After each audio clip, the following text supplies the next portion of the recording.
Budget session आज हुआ और क्या क्या कुछ वहाँ पर होता रहा। एक तरफ हुकूमती बेंचेस हैं, एक तरफ अपोजिशन के बेंचेस हैं।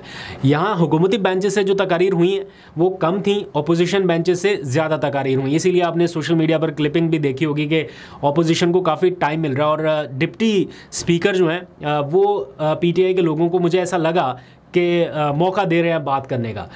लेकिन जो हुकूमती बेंचेस से तकारीर हो रही हैं उनमें तो ऐसा बताया जा रहा है जैसे इससे बेहतरीन बजट कोई नहीं है और ये ऐसा बजट बनाया गया है जो कि पाकिस्तान की तकदीर बदल देगा। बेशक कुचुमर निकल जाए पाकिस्तान की आवाम का। और आपको याद है, लिटरली मानो मैं सही बता रहा हूँ, बग़ैर किसी लगी लिपटी के फिर ओपिनियन आपको बताऊँ, जब से मैंने ये पार्लिमानी मामलात को कवर करना शुरू किया या सियासी मामलात को कवर करना शुरू किया, हर बजट में आवाम की शिकायत, हर बजट में लोगों को तकलीफ़ रही, सिवाय उस बजट के जो मुझे याद है इमरान खान के दौर में हुआ वो वाला बजट। 3 साल रहे वो। मैं उस बजट की बात कर रहा हूँ। जब उनसे पूछा गया कि इस बजट में क्या को अच्छा सुनने को मिलेगा तो उन्होंने कहा आप सब खुश हो जाएंगे। वो क्लिपिंग आपको याद होगी, हम कुछ 4-5 जर्नलिस्ट थे वहाँ पर पहुँचे और हमारे एक दोस्त अवैस कियानी है, उन्होंने क्वेश्चन किया था तो उन्होंने रुकते रुकते कहा कि आप सब खुश होंगे। और उसके बाद जो हेडलाइंस चली थी टीवी चैनल्स के ऊपर, ये चीज़ भी सस्ती, ये चीज़ भी सस्ती, ये भी सस्ता होगा, वो भी सस्ता होगा, गाड़ियाँ भी सस्ती होंगी, तेल भी सस्ता होगा और टैक्स पता नहीं किस किस चीज़ से, ये कुरान पाक बनाने वाले कागजात तक से टैक्स जो है वो वापस कर दिया गया था। मुकामी सनत को, मेड इन पाकिस्तान को फ़रोग देने के लिए टैक्सेस इतने कम कर दिए गए थे, छूट दे दी गई थी टैक्सेस में। और आज आप देखें कोई शोबा छोड़ा नहीं है कि जहाँ कहीं पे टैक्स लग सकता था वो भी लगाया गया और जहाँ कहीं टैक्स छूट दी गई थी वो वापस ले ली। जो टैक्स छूट इमरान खान के दौर में दी गई थी वो इस हुकूमत ने वापस लेके और टैक्स लगा दिए। तो दैट मीन्स कि ये बजट किसी भी तौर पर आवाम दोस्त बजट नहीं है। और फिर पीपल्स पार्टी के जो लोग हैं वो इसके ऊपर खुल के बात करते हैं। आज आसफा भुट्टो ने भी इस बजट के ऊपर खुल के इजहार किया, उन्होंने मुस्तरद किया, उन्होंने कहा कि ये बजट जो है, क्या पाकिस्तान के अवाम ये बजट डिज़र्व करते हैं? जवाब है नहीं, इससे बेहतर हो सकता था लेकिन ये बजट तो किसी सूरत अवाम दोस्त नहीं कहा जा सकता। बट ये भी एक सैड रियलिटी है कि जब ये 2 दिन के बाद बजट मंजूरी के लिए वोटिंग होगी, ये सारे लोग जो पीपल्स पार्टी के ये लाइन में लग के कहेंगे कि बिल्कुल मंजूर है, ये सारे यस यस की आवाज़ें करते हुए वोटिंग देते हुए नजर आएंगे, ये तो कंफर्म बात है।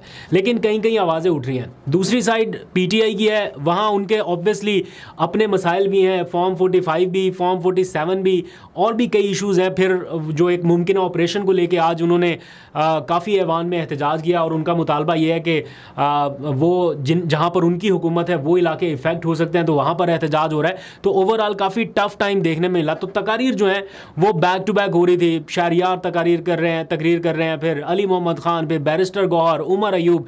आज अपोजिशन की सही चढ़ाई रही है हुकूमत की तरफ, लेकिन चूँकि सिर्फ एक बजट का मामला नहीं है तो इसलिए अटेंशन जो है वो डाइवर्ट हो जाती। कोई अपनी ज़ाती सफाई देने के लिए कर रहा है, कोई बजट के ऊपर तकरीर कर रहा है, कोई माजी के अपने साथ हुई ज़्यादतियों का हवाला दे रहा है। तो काफ़ी आज भरपूर दिन रहा तकारीर के हवाले से।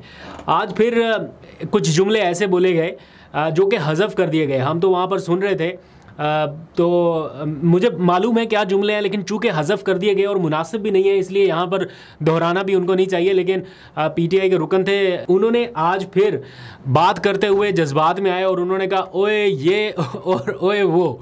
मतलब उन्होंने लफ्ज़ ऐसे बोले हुकूमती बेंचेस की तरफ देखते हुए कि वो थोड़े नामुनासिब लफ्ज़ थे, तो वहाँ से हुआ शोर शराबा।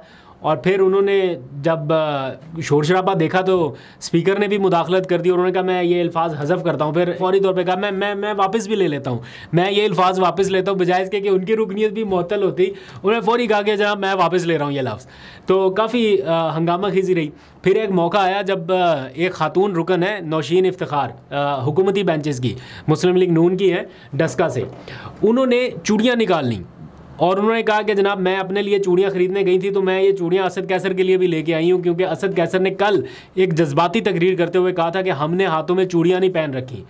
तो बल्कि वो कुछ और कहना चाह रहे थे, शायद उनको लफ्ज़ मुनासिब नहीं मिल रहा था तो किसी ने लुकमा दिया कि चूड़ियाँ, तो उन्होंने जल्दी में चूड़ियों का लफ्ज़ इस्तेमाल किया। तो वो खातून को एतराज़ था कि ये जो आप इन्होंने कहा कि चूड़ियाँ, तो ये औरत को कमज़ोर दिखाने के लिए इन्होंने एक तरह से इशारा किया। तो इसके ऊपर उनका एहतजाज था और वो फिर अपना एक मामला लेके शुरू हो गई।